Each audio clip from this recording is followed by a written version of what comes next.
Про неї ми знаємо. Народилася 24 липня 1854 року на Чернігівщині. Невисокого зросту, мала величезні очі, голос великої амплітуди, була красунею на сцені, мала чудову освіту, бо була з дворянського роду Адасовських, вийшла заміж за полковника. Це все загальновідоме. Незрозуміло тільки, звідки така відданість до театру, така любов до нього. А найцікавіше те, у чому полягала магія цієї невеличкої жінки, яка отримувала не тільки захоплення глядача, а й любов усіх людей, які знали найяскравішу зірку українського театру – Марію Костянтинівну Заньковецьку. Я свідомо йду з закритими очима повз безтолкові сучасні модерністські пошуки. Я не в силі грати те, чого не збагнуло серце. У модерністів нема серця. Можливо, в цьому знаходиться розгадка того успіху, який супроводжував мене протягом усього мого сценічного шляху. Євангелія акторства вичерпується для мене одним словом – нутро. Мистецтво не може бути без глибоких почуттів, без кохання. І хіба спалахне без захоплення іскра на сцені? У золотому 19 столітті Заньковецька мала можливість реалізуватися у колі освічених, талановитих та культурних особистостей того часу. Ще навчаючись у Чернігівському пансіоні, першим помітив іскру таланту своєї учениці Микола Андрійович Вербицький, викладач російської словесності, український поет. Він вивів її на шкільну сцену і дав доторкнутися до перлини української драматургії Наталка Полтавка Котляревського. І з того часу дівчина виступатиме разом з аматорами Чернігова та Ніжина. Але батько був категорично проти її театральних захоплень. Якось на ніжинських виставах з нею познайомився молодий артилерист Олексій Хлистов, який одразу закохався в артистку.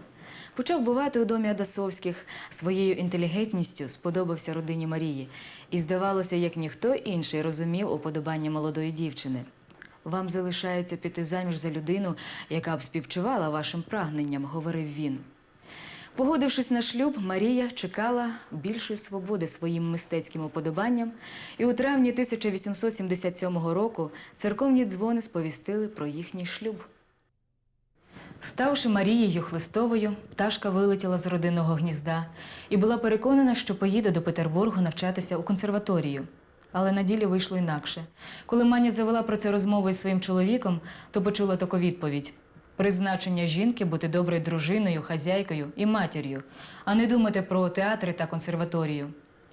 Тож подалася у мандри, як те належить дружині офіцера, щоб почати безрадісне життя-буття у військових фортецях. Похмура одноманітність такого життя швидко почала гнітити її, та один випадок дав новий імпульс. В майбутньому в її долі відбудеться рішучий перелом. Через нього так невчасно прийде її справжнє кохання. З любові починався шлях на велику сцену. Це був 1878 рік, коли у Бендери, де вона проживала з чоловіком, поверталися офіцери з російсько-турецької війни. В один з вечорів, коли Марія Костянтинівна приймала гостей, друзів чоловіка по службі, сидячи за фортепіано, тихенько наспівувала: «Коло млину, коло броду, два голуби пили воду». Та раптом до її голосу приєднався чоловічий, такий теплий і повний почуття. Вони пили, воркотіли, та й знялися, полетіли. Вони гармонійно злилися у єдиному дуеті. Від самого того голосу у жіночому серці щось солодко і тривожно защеміло. Від несподіванки Марія Костянтинівна обернулася і побачила перед собою високого офіцера з Георгіївським хрестом на грудях, який назвав себе «Тобілевич, я з Херсонщини, із Єлисаветграда».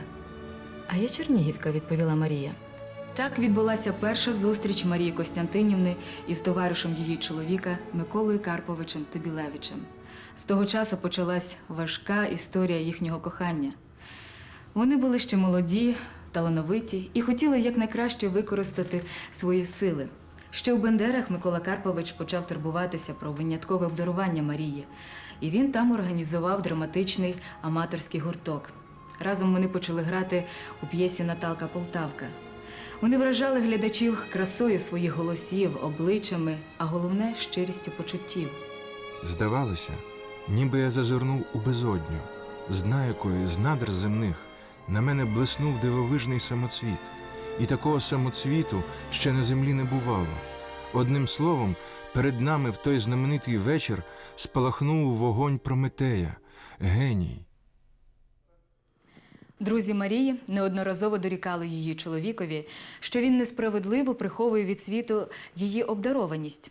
Виправдовуючись, Олексій наголошував на національній природі її здібностей і казав, що відпустить дружину тільки на українську сцену. Навіть жартома дав письмову обіцянку із справжньою печаткою, що відпустить Марію Костянтинівну тільки но будуть дозволені українські вистави. Звичайно, сподіваючись, що цього ніколи не буде, оскільки на той час українська сцена була під урядовою забороною. Однак Микола Тобілевич урочисто склав цей історичний документ і поклав собі до кишені. Незважаючи на сподівання Хлистова, доля розпорядилася інакше. Тобілевич, тепер вже як артист Садовський, повертається на Україну до Єлисаветграда, щоб з Марком Кропивницьким готувати підвалини майбутнього українського професійного театру. Кропивницький ніяк не міг знайти хорошої драматичної актриси, на якій би міг триматися увесь репертуар. І Садовський згадує талановиту аматорку з Бендер. Дізнається її нову адресу, бо на той час майбутня артистка перебувала з чоловіком у Фінляндії. І, посилаючись на вище згаданий документ, пише до Хлистова листа, в якому підкреслює, що українська трупа вже існує. Гарячому бажанню коханої дружини піти служити в театр підполковник Олексій Хлистов уже не міг чинити опору. Це поклало край його кар'єрі, бо такий вчинок Марії Костянтинівни суперечив дворянським порядкам. Марія розпрощалася із своїм безтурботним життям у Фінляндії і 26 жовтня 1882 року прибула у Єлисаветград. Перша зустріч молодої дебютантки з майбутнім учителем, керівником трупи Марком Кропивницьким, виявилася несподівано неприємною для них обох. Маркові Лукичу важко було приховати своє розчарування, коли він побачив цю сором'язливу, тендітну панночку. І він прискіпливо екзаменував Марію Костянтинівну у присутності своїх гостей. Хотів послухати, як вона володіє рідною мовою, як читає, співає, рухається. Це обурило Марію Адасовську, оскільки вона була щойно з дороги, втомлена і, певно, що не готова до іспитів. Але Садовський, який давно знав обдарованість Марії, домігся для неї ролі Наталки в п'єсі «Наталка Полтавка», де грав Петра. Отже, 27 жовтня 1882 року було відкрито перший сезон театру корифеїв Наталкою Полтавкою. Від цієї вистави залежало завоювання авторитету глядачів, тому Марія Заньковецька дуже хвилювалася. Ще й за кулісами сичали та хіхікали, щоб збентежити дебютантку. Спазми стиснули їй горло. Вона розгубила відра на сцені і, за її ж словами, припогано співала у перші дії.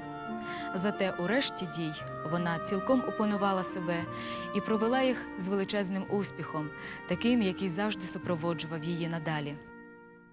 Усі перестали сумніватися в обдарованості Марії Костянтинівни і в тому, що саме вона потрібна трупі як провідна актриса. Тож Марко Лукич Кропивницький пропонує їй контракт. І артистка погоджується.